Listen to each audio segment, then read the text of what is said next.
एवढ्या शेती 10 गुंठ्यात कुठल्याही क्षेत्रात तुमच्या 10 एकर क्षेत्रात सुद्धा तुम्हाला 5 लाख रुपये भेटू शकत नाहीत। त्यानंतर आपल्याला 10 गुंठ्या क्षेत्रात कमीत कमी 2.5 लाख रुपये खर्च सोडला 2.5 लाख रुपये तर आपल्याला प्रॉफिट राहते। या माशांचं रोगराईचं काय नियोजन? त्या माशाला रोगराई फक्त हे कसं आहे, पाणी व्यवस्थित असलं त्याला रोग नाही राय नाही काय नाही, फक्त पाणी ह्याला व्यवस्थित पाहिजे। पाणी म्हणजे रोजचे रोज चालू पाहिजे, मोटर रोजचे रोज खाली पण चालू पाहिजे, सप्लाय पण पाहिजे। त्यासाठी ह्याला ऑक्सिजनची गरज आहे। खताचं नियोजन?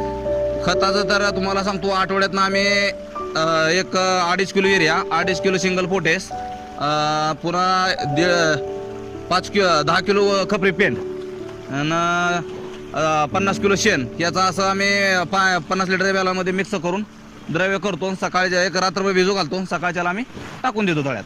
त्यासाठी खाद्याचा वापर होतो त्या माशासाठी। ही विक्री कुठं केली जाते कशी? त्याची विक्री मार्केटला न्यायचे किंवा जागेवर आपल्या इथं पोच होते ही गावातली मुलं, त्यामुळे ती धरून घेऊन जाऊ शकते ती, किंवा आपल्याला जागेवर 100 रुपये किलो रेट बसला तर आपल्याला ते परवडत आहे। किती कामगारावर चालू शकते ही साध्या एक माणूस असला तर चालू शकतो ती, त्याचं काही इतकं म्हणजे टेन्शन आहे। शेती करा म्हणजे सकाळी एक 10 मिनिटं, संध्याकाळी एक 10 मिनिटं, त्याचा एवढा व्यतिरिक्त कालावधीत एक आपल्या राहण्यासाठी एक माणूस कंटिन्यू ह्याला राखण लागतंय। शेतीला जोडधंदा